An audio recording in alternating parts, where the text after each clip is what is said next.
ഞങ്ങളും കണ്ടുകൊണ്ടിരിക്കുകയാണ്. And he is here.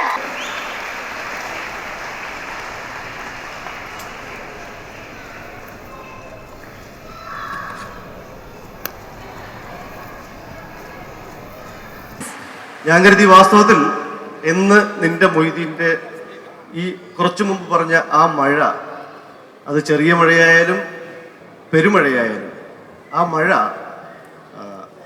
അവസാനിച്ചു എന്ന് ഞാൻ കരുതിയതാണ്. വാസ്തവത്തിൽ എൻ്റെ നാട്ടിൽ കേരളത്തിൽ കാണുന്നതിനപ്പുറത്തേക്ക് ഒരു വലിയ മഴയുടെ ആരവം ഈ ഷാർജ ഇൻ്റർനാഷണൽ ബുക്ക് ഫെസ്റ്റ് നടക്കുന്ന ഈ വേദിയിൽ കാണാൻ കഴിഞ്ഞതിൻ്റെ ആനന്ദം ഞാൻ നിങ്ങളോടൊപ്പം ഞാനും പങ്കുവയ്ക്കുന്നു.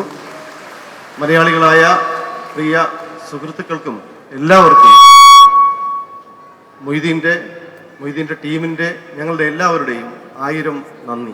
പൃഥ്വിരാജ് എന്നോട് പറഞ്ഞത് എൻ്റെ അനിയനാണ്, ഞാൻ ഇപ്പോൾ പറഞ്ഞത് എൻ്റെ ജ്യേഷ്ഠനാണ് എന്ന്.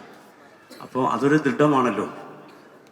മൊയ്തീനെ പോലെ പൃഥ്വിരാജിനല്ലാതെ ആ ഭാവനയും ആ രൂപമൊക്കെ മറ്റാർക്കുമില്ല എന്നുള്ളതാണ്. വിമൽ രമേഷ് ജീനെ കോൾ കഴിഞ്ഞ് വിമലിനെ മീറ്റ് ചെയ്ത് കഴിഞ്ഞിട്ടുള്ള ആ ഒരു ജേർണി സത്യം പറഞ്ഞാൽ എനിക്ക് ഒരുപാട് വർഷങ്ങൾ ഓർത്ത് വെക്കാവുന്ന ഒരു വലിയൊരു കാലയളവിൽ നടന്നിട്ടുള്ളൊരു ഒരു സ്വത്ത് പോലെ ഞാൻ കൊണ്ട് നടക്കുന്ന ഒരു ജേർണി തന്നെയാണ്. ഒരുപാട് വിഘ്നങ്ങളുണ്ടായിട്ടുണ്ട്, ഒരുപാട് കഷ്ടങ്ങളുണ്ടായിട്ടുണ്ട്. എസ്പെഷ്യലി വിമൽ ഒരുപാട് അനുഭവിച്ചിട്ടുണ്ട് ഈ സിനിമയുടെ മേക്കിങ്ങിൽ. പക്ഷേ എനിക്ക് ഏറ്റവും കൂടുതൽ അതിലൊക്കെ നമുക്ക് പോസിറ്റീവായിട്ട് നിൽക്കാനുണ്ടായിരുന്ന ഈ കഥയും ഈ കഥയുടെ ഉള്ള ആ പ്രണയവും BP റഷീദ് സാറിൻ്റെ സപ്പോർട്ടും എല്ലാം ആയിരുന്നു. സോ എനിക്ക് ഏറ്റവും കൂടുതൽ പറയാനുള്ള ആ മുക്കത്തെ മണ്ണിൻ്റെ മണവും ഇരുവഴിഞ്ഞിപ്പുഴയുടെ അവിടുത്തെ കാറ്റും, ഇത് ഞാൻ അവിടെ ചെന്ന് ഒരു പ്രാവശ്യമെങ്കിലും അനുഭവിക്കാൻ പറ്റി എന്നുള്ള ഒരു പ്രൗഡായിട്ട് പറയാൻ പറ്റുന്ന ഒരു കാര്യമാണ്. സോ എനിക്ക് തോന്നുന്നത് ആ ഒരു കാറ്റടിച്ചു കഴിഞ്ഞാൽ കുറച്ചെങ്കിലും ആ പ്രണയത്തിന്റെ അറ്റ്ലീസ്റ്റ് 1% നമുക്ക് അനുഭവിച്ചു എന്ന് പറയാൻ പറ്റും. Thank you once again. വളരെ സ്പെഷ്യൽ ആയ ഒരു ഈവനിങ് ആണെന്ന്. കാരണം മലയാള സിനിമയിൽ ഒരുപിടി സിനിമകളുടെ തിരക്കഥകൾ ഇതുപോലെ പുസ്തകമായി പ്രകാശനം ചെയ്യപ്പെട്ടിട്ടുണ്ടെങ്കിലും എനിക്ക് തോന്നുന്നു ആദ്യമായിട്ടായിരിക്കും ലോകത്തിലെ ഏറ്റവും വലിയ ബുക്ക് ഫെയറുകൾ ഒന്നായ ഷാർജ ബുക്ക് ഫെയറിൽ ഒരു മലയാള സിനിമയുടെ തിരക്കഥ പുസ്തക രൂപത്തിൽ പ്രകാശനം ചെയ്യുന്നത്. അത് ഇന്ന് ഇവിടെ ഈ സായനത്തിൽ നിങ്ങളുടെ മുൻപിൽ വെച്ചാകുന്നതിൽ ഒരുപാട് സന്തോഷം. So thank you all once again. Fictional എന്ന് പറയപ്പെടാൻ ഒരു ഇവന്റോ സീക്വൻസോ ഈ സിനിമയിലില്ല. സോ എനിക്കങ്ങനെ ഒരു ഈ സിനിമയുടെ ഷൂട്ടിംഗ് തുടങ്ങുമ്പോഴേക്കും I pretty much knew. In fact ഈ സിനിമയിൽ കാണിക്കാത്ത, നമ്മളെ അതിശയപ്പെടുത്തുന്ന ഒരുപാട് സംഭവങ്ങൾ മൊയ്തീന്റെയും കാഞ്ചനമാലയുടെയും ജീവിതത്തിലുണ്ട്. അൺഫോർച്ചുനേറ്റ്ലി 2.25 മണിക്കൂർ ദൈർഘ്യമുള്ളൊരു സിനിമയിൽ ഇത്ര മാത്രമേ കാണിക്കാൻ സാധിക്കുള്ളൂ. ഞാൻ കണ്ടത് മൊയ്തീൻ എഴുതി മൊയ്തീൻ രൂപം കൊടുത്ത സ്പോർട്സ് ഹെറാൾഡ് എന്ന ഒരു മാസിക. ആ മാസിക പ്രകാശനം ചെയ്തത് ഇന്ത്യയുടെ പ്രധാനമന്ത്രി, അടിയന്തരാവസ്ഥയുടെ കാലത്ത് ഇന്ത്യയുടെ പ്രധാനമന്ത്രിയായിരുന്ന ഇന്ദിരാഗാന്ധിയായിരുന്നു.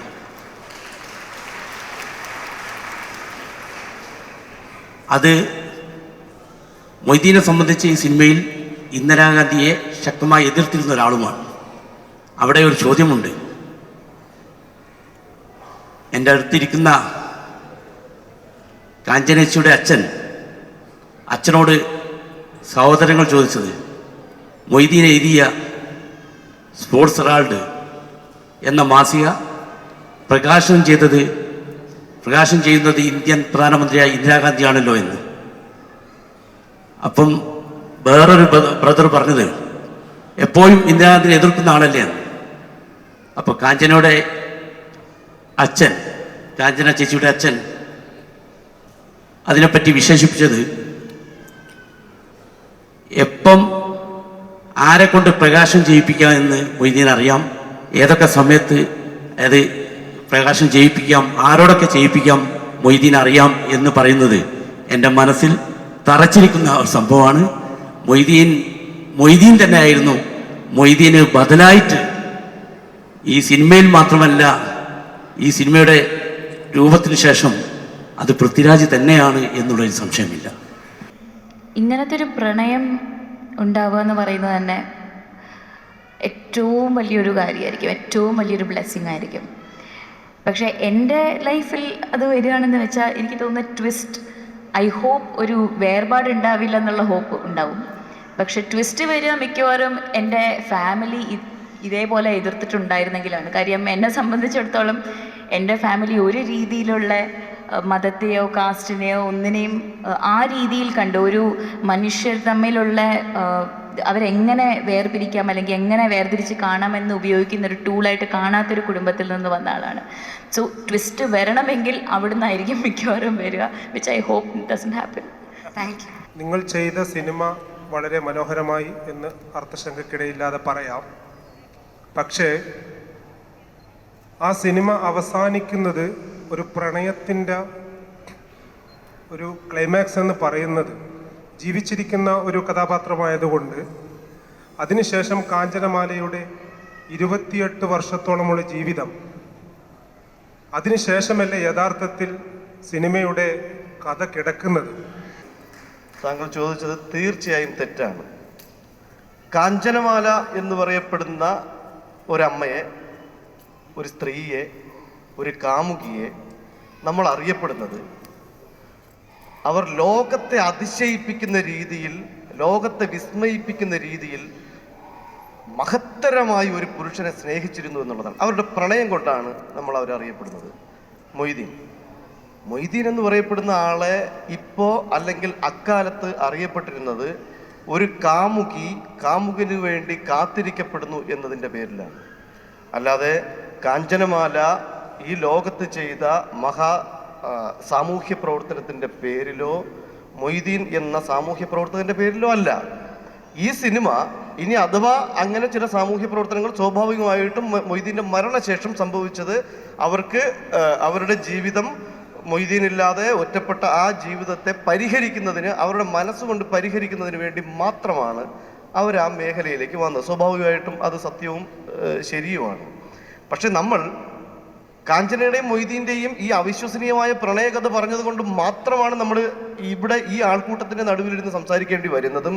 ഈ സിനിമ ഞാൻ സിനിമ എന്ന രീതിക്ക് സമീപിച്ചതും ഈ സിനിമയെ അവരുടെ പ്രണയം കൊണ്ട് മാത്രമാണ്. ഇത് മാത്രമായിരുന്നു ലക്ഷ്യം, അത് ചെയ്തു എന്നുള്ളതാണ്.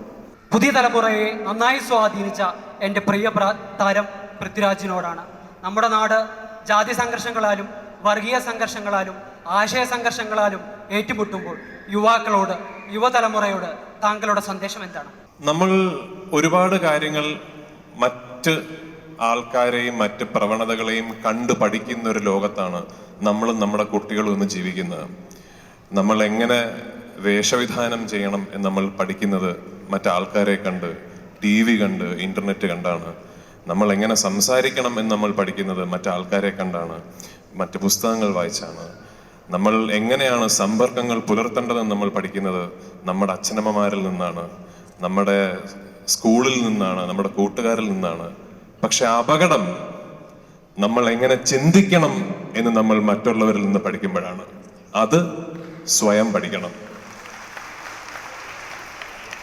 എന്ത് നിങ്ങളെ സ്വാധീനിക്കാൻ നിങ്ങൾ സമ്മതിച്ചാലും do not let someone else do your thinking for you.